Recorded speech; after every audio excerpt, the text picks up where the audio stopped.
昔日的国民下飯菜，如今销量连年下滑，13年漲價13次的烏江榨菜，真的被消費者拋棄了吗？巅峰时的烏江榨菜到底有多火？全球累計賣出200億包，就連外国人都把它翻译成永生芥末条当宝贝。超市貨架上它占半壁江山，泡面搭檔、工地午餐、学生飯盒里總有它黄澄澄的身影。可如今呢，年轻人逛超市时对它视而不见，社交媒体上满是吃不起的吐槽，甚至有人調侃以前是榨菜配米飯，現在是米飯配不起榨菜。而誰也沒有想到，這個曾靠5毛一包站穩腳跟的品牌，居然推出過1521元的天價榨菜禮盒，結果因為銷量掛零不得不下架。從人人買得起到人人嫌太貴，烏江榨菜這盤鹹菜到底是怎麼炒糊的呢？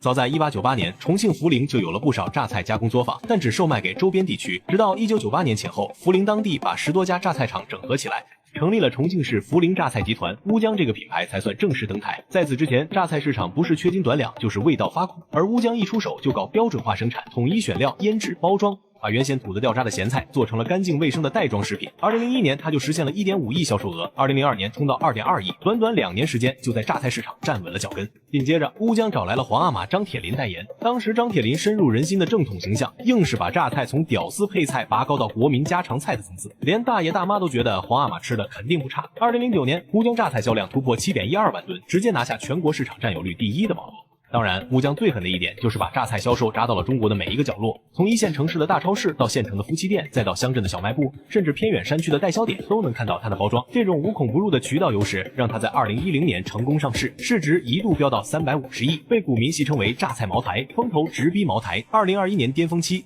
它的營收達到25億，產品出口到全球50多個國家，真正實現了鹹菜出國門。那時候的烏江榨菜是真的牛氣沖天，有數據顯示，每3個中國人裡就有1個人吃過它。可誰也沒想到，這個國民寵兒的轉身會來得這麼猝不及防。在烏江榨菜的所有槽點裡，漲價絕對是最讓消費者憤怒的一點。2008年，一包80克的烏江榨菜只要5毛錢，到2025年，同樣分量的產品，後來還偷偷縮成70克，零售價漲到了3塊5。13年裡，累計漲價13次，這種漲幅高達6倍，比茅台的漲價速度還狠。更讓人膈應的是，它的漲價套路越來越隱蔽，早期還敢光明正大的宣布提價，後來就玩起了減量不減價的把戲。2021年，他把主力產品從80克包裝改成70克，相當於變相漲價14.3%，而烏江榨菜對此給出的漲價理由永遠都是成本上漲，一會是說青菜頭收購價漲了，一會又說包裝材料、能源價格飆升。但最離譜的還是他在2021年推出的5年沉香禮盒榨菜，900克包装，標價888元，某電商平台甚至炒到1521元。公司說這是精選原料，5年發酵，手工制作。